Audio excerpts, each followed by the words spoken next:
IVM. Hi, You're listening to IVM Daily.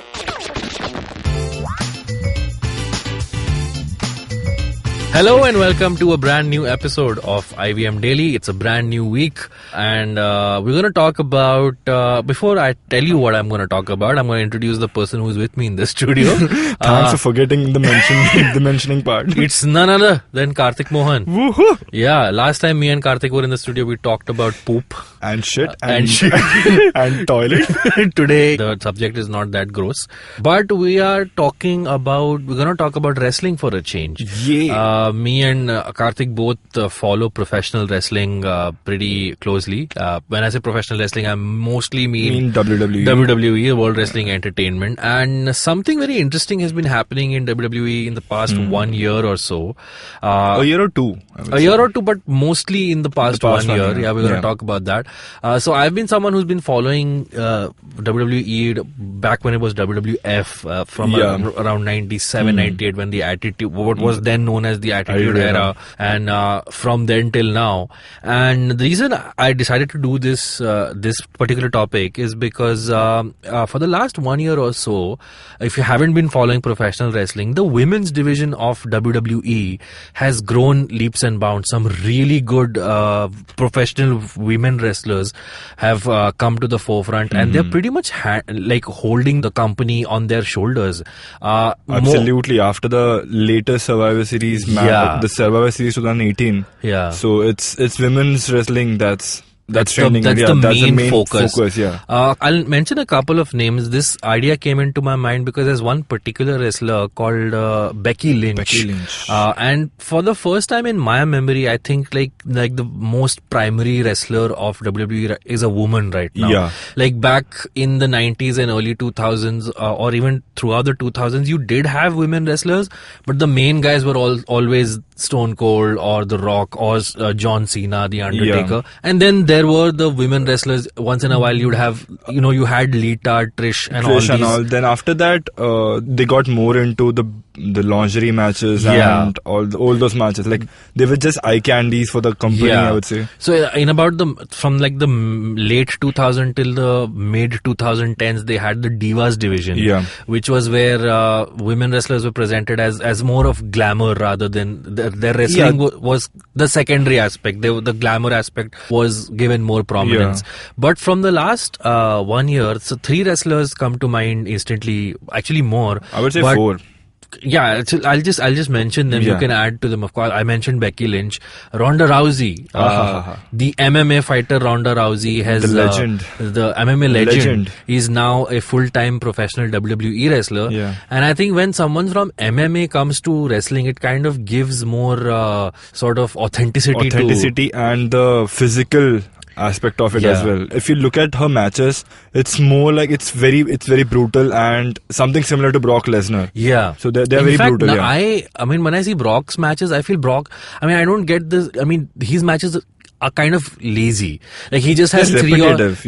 He has some 2, 3 or 4 moves that he repeats again and again. And as compared to that, Ronda Rousey's matches are so much more interesting to watch. So Ronda Rousey made the jump from MMA to WWE, and obviously when you talk about WWE, people always call it, it's fake or it's not real. But when someone like Ronda Rousey jumps into the WWE ring, she makes it so much more authentic and more entertaining to watch.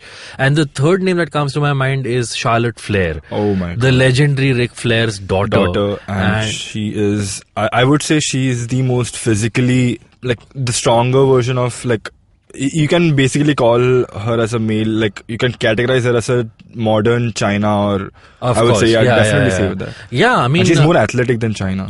And I mean, she's really tall. And yet she's very athletic in the ring. Like she does these backflips. Oh my God. And so these 3 wrestlers. Who was the 4th one that you were you mentioned? Becky Lynch, right? Yeah, I would say Sasha Banks. Sasha Banks also. Then Bayley to an extent, because she was the one who pulled the crowd towards the women's wrestling division, I would say that.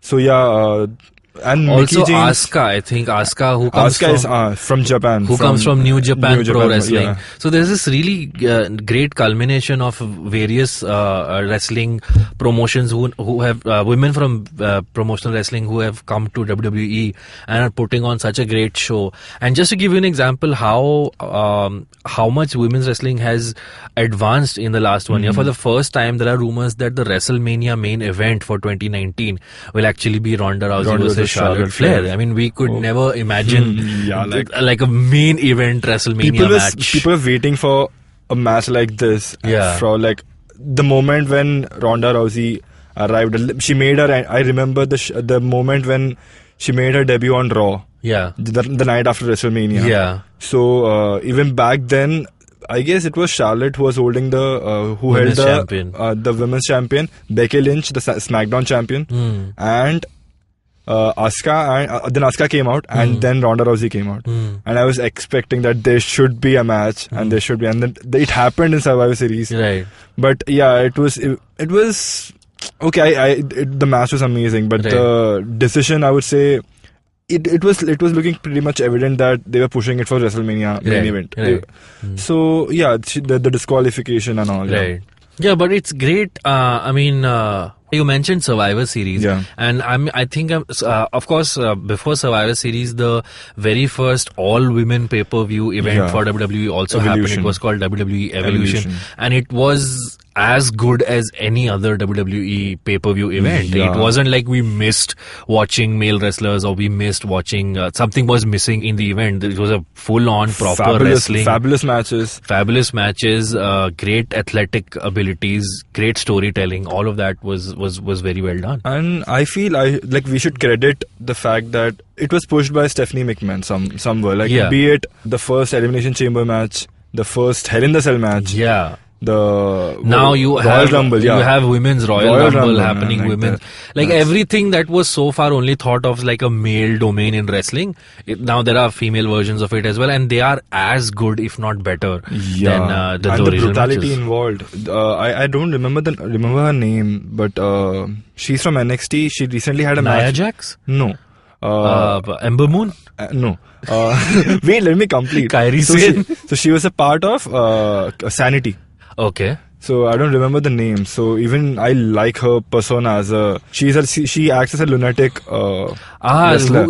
Becky Lynch gave an open challenge and she came out. I pretty much liked her in the debut match. I think you're talking about Nikki Cross. Yeah. I forgot the name. And Ember Moon. Kairi Sane is also really good at NXT. And when it comes to playing the heel, I don't think Alexa Bliss is like the ultimate heel that WWE ever wanted. Yeah, that's true. After Trish, I guess. Even Trish had a brief run as a heel. Which was amazing. The McMahon segment and all. From the earlier days, I don't know if you remember Victoria. Victoria used to be really good. She also used to play this maniacal person, and she used to play really good. But I mean, back then WWF used to put them in the back seat. In an opening match or somewhere in the middle they'd put those. But now, I mean, there are main events happening with female wrestlers. I brought this up because on the Raw before Survivor Series, there's that image has now become iconic where Becky Lynch is in the audience. There's blood coming out of her nose. So I read this Russo's tweet. Did you read that? I didn't read that. So he was like, to defeat the whole Raw roster, the blood coming out of Becky Lynch's nose is more than enough to defeat the whole Raw. Yeah.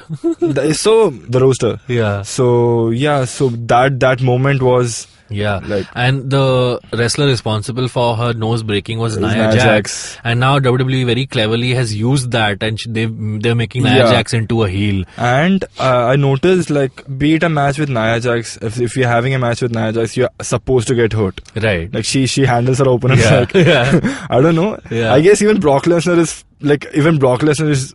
Even he might be in the danger side if he has a match with Nia Jax. She's very He's very brutal when it comes to... That's true. But, I mean, just to go to your earlier example, how you mentioned that even Brock Lesnar came from MMA to WWE, and Ronda Rousey has also come. I mean, Brock Lesnar hardly wrestles like 6 days off in a year for big matches, and his matches get so repetitive. And as compared to that, Ronda Rousey is so refreshing because she's almost on Raw every week. She's fighting every week. Her mic skills have gotten so much better. Whereas Brock still relies on Paul Heyman to do most of the talking, which again becomes very repetitive. I mean, Paul Heyman is really good. He's amazing. But his promos again become repetitive. This kind of the same. Whereas Ronda Rousey's ring action is so exciting. I look forward to how they're going to handle her. I guess it would be a main event. The main event would be... I really hope... I'm actually rooting for a triple threat between Becky Charlotte and Ronda Rousey. But I don't think so, because both Charlotte and Becky are turning heels. So it's very difficult that they face, they have a match between two heels. It's very difficult. Be it Kevin Owens and Jericho was people are done with it. Yeah. Also, I think it's a little unfair on Ronda Rousey to have two proper WWE bred people in the ring and friends and an MMA trained wrestler. Yeah. So I think, but I definitely hope Ronda Rousey is in the main event of WrestleMania in 2019.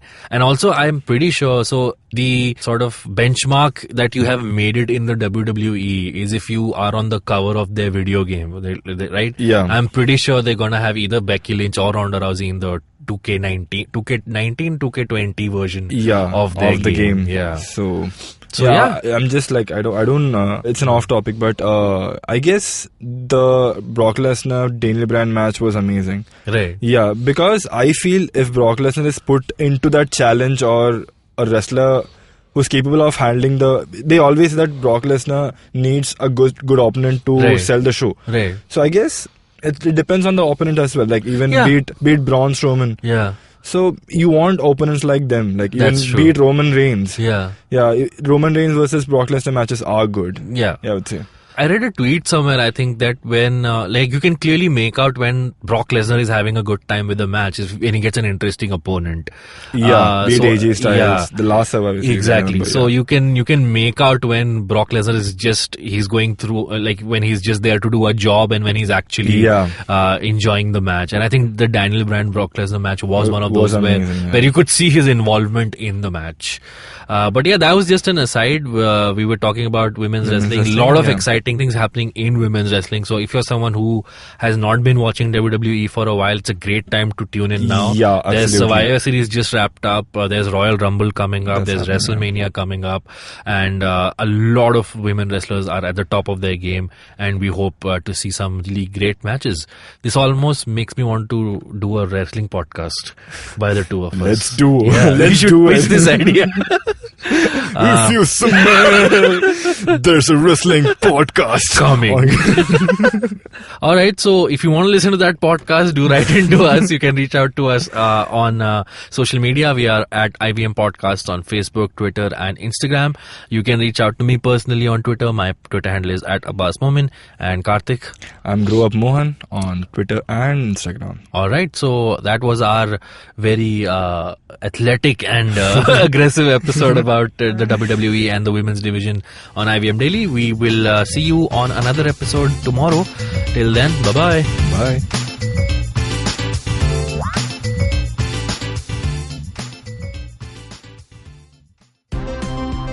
Look! Up in the internet! It's a meme! No! It's a cat video! No! It's the Geek Fruit Podcast! That's right, we interrupt this riveting broadcast to tell you about our show, The Geek Fruit Podcast, where Tejas, Dinkar and I, Jishnu, talk about everything in pop culture, including DC, Marvel, Star Wars, Netflix, and everything in between. You know how your friends hate it when you ramble about some nerdy crap and you just want somebody to listen to you? Well, sorry, there's nothing we can do about that, but come listen to us ramble and it'll almost be like the real thing. Kind of. Listen to new episodes of the Geek Fruit Podcast every Monday and the Geek Fruit Bulletin every Thursday on iTunes, Google Podcasts, the IVM app, or wherever you listen to podcasts. Happy listening, you nerds. Every week comes a show where three people come together to tell you about stuff they like.